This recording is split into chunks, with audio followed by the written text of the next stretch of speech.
Hello, everybody. Welcome back. We've already talked about the meaning of the derivative. We had some sessions about it, but I really wanted to share this idea with a little bit of technology because this is something, I mean, there are millions of tools available just online for free to visualize all of these concepts. Now, think about this scenario. Here we have a function. The function, everything is made like super simple in this scenario. It's just a quadratic function that we are dealing with.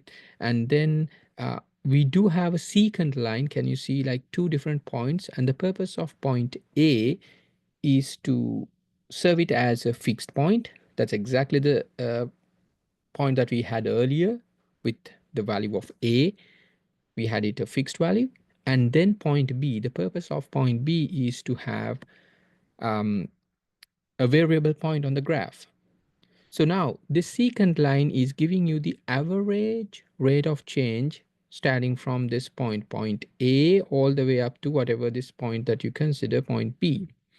Now let me show you one thing, right? So if you try to look at the instantaneous rate of change or instantaneous slope at point A, if I show the tangent line, this is exactly how it should look.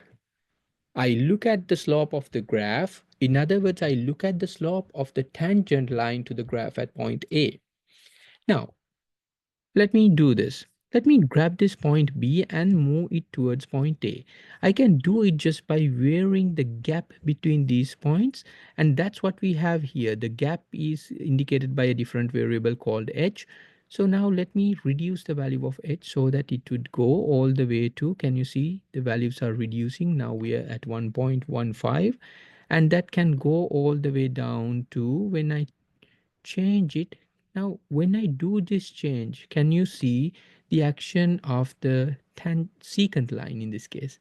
The secant line is getting much more closer. I mean, at the beginning, it was this far away from the red line.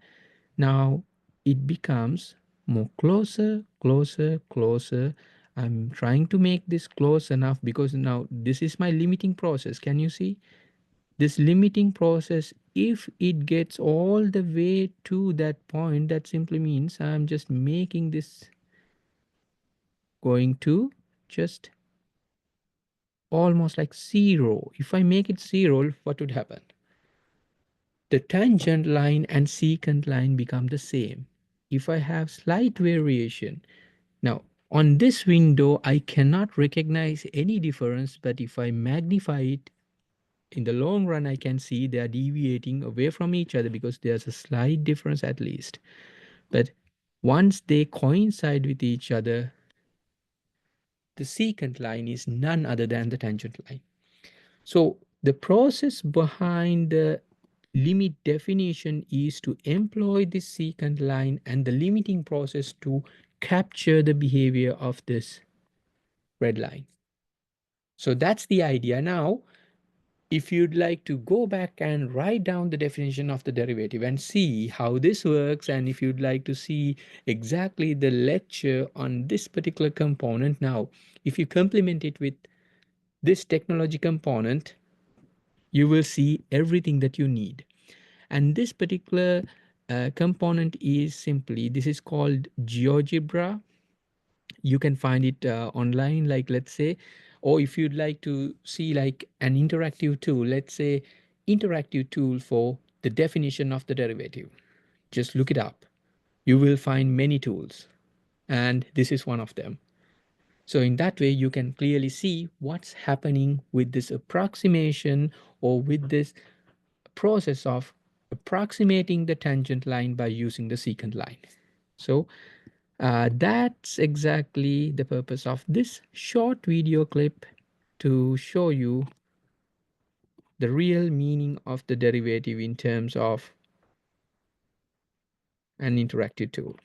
All right, so I will see you in the next lecture.